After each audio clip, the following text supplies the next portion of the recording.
សួស្តីបងប្អូនអរគ្នាចាថ្ងៃនេះខ្ញុំស្ងោរដំឡូងដៃខ្លាមានមើលវាធំបន្តិចហើយឆ្នាំងក៏ធំដែរប៉ុន្តែ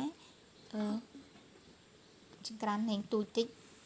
ចាយើងដាក់ចង្ក្រានហ្គាសទូចប៉ុន្តែឆ្នាំងធំមិនដែរអីទេ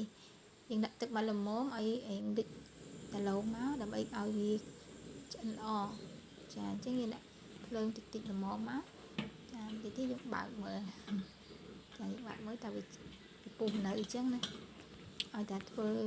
ការស្ងោរម្ដងខ្ញុំសាកបើកមើលប៉ុន្តែបើសិនតែគេមិនចង់ឲ្យបើកមើលទេកុំឲ្យវា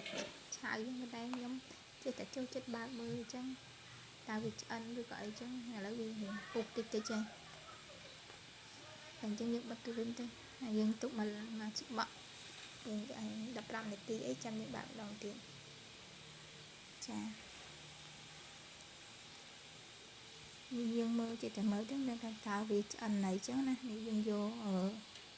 យើងមើលភ្លើងមើលតើវាឆ្អិននៅអញ្ចឹងយើងយកអាចកឹះហ្នឹងយើងយកទៅចុចវាតែបើថាវាធ្លុះទៅដល់ក្រោមអាហ្នឹងមានន័យថាវាឆ្អិនហើយចានេះឥឡូវយើងស្រង់ចេញហើយឆ្អិនហើយយើងយកមើលយើងស្ងោរដាក់ប្រហែលជា15នាទីអីឆ្អិនហើយបងប្អូនណា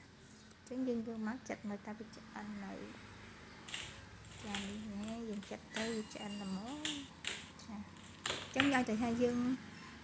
ដឹងថាឆ្អិនឬឆៅយើងយកអាចកឹះឬក៏យកក្បាត់យើងចុចវាបើសិនតែចុចទៅទន់នឹងមានន័យថាឆ្អិនហើយចានេះ